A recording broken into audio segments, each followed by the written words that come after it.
빨리 개발해가지고 미국 행정부가 아주 안녕하세요. 김정희 TV 김정희입니다. 백신이라는 것은 이게 3개월 유효기간이 있습니다. 박진 유효기간처럼 버려야 장관님을 만나러 냉동 왔습니다. 보관을 해야 됩니다. 미국은 이미 백신이 많이 보급되어서 유효기간이 한 달 내에 또는 40일, 50일 내에 다가오는 백신들이 많이 있습니다. 그걸 달라 우리한테. 그러면 한미 간에 지금 한 일주일에 비행기가 100편이 넘게 됩니다. 군사기까지 치면은 뭐 200~300편이 됩니다. 그걸 가져주면은 우리 대한민국에서 한 사람 하루에 100만 명씩 우리는 접종할 수가 있다. 그렇게 하고 나서 우리가 지금 미국에 백신 주문한 게 있으니까 백신 주문한 것을 나중에 돌려주겠다. 당신들이 원하는 장소로. 그렇게 하면 서로가 윈윈하는 거 아니겠습니까? 그렇죠? 그래서 미국 사람들 상당히 합리적이다 이렇게 이야기를 했습니다. 근데 지금 이 방법은 우리 장관님께서 다시 좀 추진해야 되는데 제2의 팬데믹이 오고 있습니다. 독감도 점점 독해지고 있고 제2 팬데믹이 오고 있기 때문에 지금 그때 경험을 바탕으로 각 세계각국과 이런 백신 외교를 해서 백신 수화 계약을 좀 했으면 좋겠습니다. 이 박신 장관님이 이때 해가지고 우리나라 백신 접종률이 확 높아졌습니다. 얀센 아십니까? 얀센이라는 백신이 있습니다. 얀센 백신이 70만 개가 들어왔습니다. 그리고 뒤에 또 40만 개, 110만 개가 들어왔습니다. 그렇기 때문에 얀센은 1차, 2차 접종 동시에 진행되기 때문에 우리나라 접종이 갑자기 확 올라졌습니다. 이게 이제 좀 외교적인 기사인데 사실은 박신 장관께서 미국 국무부에 지금 국방부 부장관 된 이런 분들도 옥스퍼드 동문이시기도 하고 또 아시는 키니스 스쿨에서 옛날에 같이 배우사이기도 하고 해서 제안을 한 겁니다.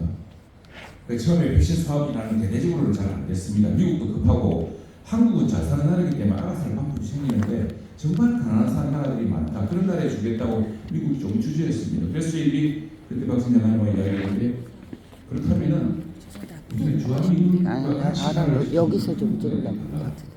그러면 주한미군이 시키는 우리 경찰한테 필요하지 않겠냐. 그래서 얼마쯤 되겠느냐. 110만 정도로 돈 70만. 그런데 한미 정상회의 때 놀랍게도 바이든 대통령이 서프라이즈 발표했습니다. 70만 개의 백신을 주겠다. 그 아이디어에서 비롯된 겁니다. 박 장관님께서 제안한 그 아이디어로 실천되었고 여기에 대해서는 당시 문재인 정부나 민주당은 고맙다는 말은 하지 않았지만 김부겸 국무총리가 그 9월에 정기국회에서 우리 박진 의원님과 최영도 의원에게 정말 감사드린다. 그 백신 수화의 외교로 이스라엘에서 실제로 mRNA 모르겠는데 RNA 그 최신 우리 가장 좋아하는 백신이 수십만 개 들어왔고 영국하고 들어왔고 또 유럽 국가라는 것이 승사됐습니다. 앞으로 큰 외교적인 앞으로 우리 팬데믹에 대응하는 한국의 귀중한 외교적 자산이 필요하다고 생각합니다. 다음 뵙겠습니다. 자, 이건 뭐 제가 쓴 겁니다. 어떻게 올해는 한미동맹 70주년입니다. 한미동맹 70주년에 이 한미동맹을 복원시킨 윤석열 정부, 특히 박진 외교부 장관의 공약을 하겠습니다. 다음 뵙겠습니다. 자, 제가 이제 한미 지난번에 그 국빈 방문해서 대통령이 미국에서 영어로도 들고 해가지고 굉장히 이 상황에서 비박수받았던 바로 그 시기에 제가 그 다음에 또 미국 가보니까 바로 미국 가보면요 워싱턴 DC 백악관에서 바로 1시방향으로 한 1km 수준에 구대한제국 공간이 있습니다. 당시 고종이 일강에 친밀하게 맞서서 미국과 손을 잡아서 우리 대한제국을 좀 안정시킬 수 없을까 했던 그 꿈을 그 당시에 내탕이 논하되지도 않았는데 그 내탕을 다 틀어서 로간 서클이라는 백악관에서 1km 되는 지점에 그 공간을 샀습니다. 당시 박정량이라는 초대 공사, 그분도 박신혜 의원이가 박정량 초대 공사가 한미간에 그 틀을 따는 게 그때랑 비교해보면 그게 130여 년 전입니다. 정말 격세지감입니다.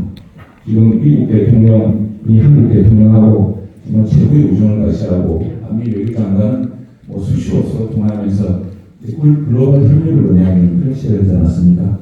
다음 뵙겠습니다. 자, 그런데 이제 이런 분들이 있습니다. 민주당에서는 이 주장을 많이 하는데, 왜 한미관계 그거 왜 어떻게 보면 뭐 크게 있느냐. 사실 그건 뭐 자기들은 잘 못한 게 때문이니까 거기에 대해서는 우리 잘하는 것은 더 욕은 못합니다. 그런데 그것 때문에 한중 관계가 나빠졌다고 막 이렇게 비난을 있습니다. 이 케빈러라는 호주를 한번 예를 들어보겠습니다. 호주가 우리랑 똑같습니다. 안보는 미국, 경제는 중국, 그러니까 안미 경중이라고 했습니다. 똑같은 나라에 있습니다. 그런데 저 케빈러가 총리하고 외교를 잘만 하다가 지금 미국 대사하는데 저는 말씀이 있습니다. 한국과 호주 이런 나라들이 미들 파워 디플로마시를 하자 중간 높이 외교를 해서 중국과 미국이 각주 쪽에서 우리 실리를 찾자라는 이런 외교를 했던 분인데 제가 10여 년을 만난 기억이 있어요. 제가 미국 공기에 이렇게 만나서 들었습니다. 근데 여기서 지금 우리가 이 열방의 그 시즌 외교에서 이 박진 장관님 잘하고 계시지만 제일 중요한 원칙입니다. 대한민국이라는 나라는 중간국이지만 미국처럼 크지 않고 중국처럼 크지는 않지만 굉장히 실력이 있고 초격차의 기술을 가지고 있고 이 사람들은 원칙이 있다.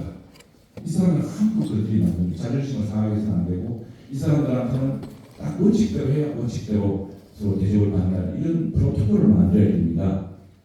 근데 한동안은 우리가 작은 나라고 작은 동물이고 미국은 중국은 큰 산이어서 이런 택도 없는 소리 해가지고 우리 국민 자존심도 낮추고 중국 사람들을 우리 약보게 하는 경우가 있지 않습니까? 지금 세계적 석학이 미국 사람, 중국 석학들도 이 원칙 있는 외교를 이야기하고 있습니다. 중국에 대해서. 우리가 뭐 중국한테 헐려왔다 그러는데 지금 박진 장관 왕이 국무위원 중국의 최고 이제 외교 장관이자 당 최고 책임자입니다. 제가 들었는데 우리 박진 장관이 또 지금 중국어도 좀 하십니다. 그래가지고 왕이 외교부 장관이긴 하지만 정말 덕시 편리한 대화가 되는 사람입니다.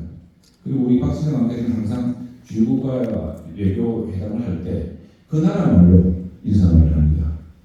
그래서 어떻게 배우셨는지 중국말을 이렇게 했더니 왕이 국무위원이 그랬다면서 아니 우리 박진 장관은 미국서 하버드에서 석사하고 옥스퍼드 박사하고 또 뭐 미국 군노래에서 미국하고 잘 살아서 진입하는 줄 알았더니 언제 그렇게 중국을 공부 잘했냐고 친중파라고 이렇게 이야기했답니다. 친중파라고.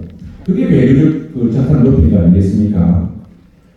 정말로 제가 퀴즈 하나 내겠습니다. 우리 강남에 계신 분들은 한번 여쭤봤는데 자기 나라 말밖에 못하는 사람을 영어로 뭐라 그러니까 유니링구라고 합니다.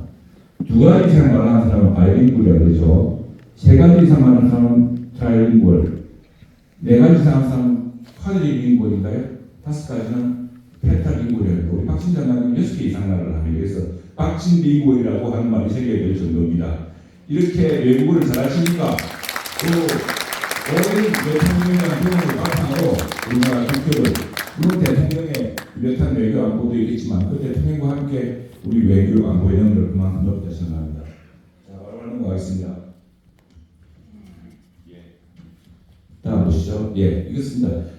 우리 정부가 되어서 갑자기 친미 외교를 하니까 중국과 교육이 나빠졌다. 거짓말입니다. 이미 한중간은 지난 30년 동안 교육 구조가 바뀌고 있습니다. 중국이 수입 대체에 나섰습니다. 그리고 보시면은 이미 문재인 정부 말기에 대중적자가 시작되었습니다. 그런데 갑자기 우리가 친미 외교를 했기 때문에 중국과 외교 나빠졌다. 이건 정말 틀림없는 이야기입니다. 다음 잘 보시겠습니다. 무역수출자 지금 우리는 김정희 TV 미국으로부터 김정희입니다. 어마어마한 무역수출자를 여기서 미국 일단 수출자를 마치겠습니다. 중국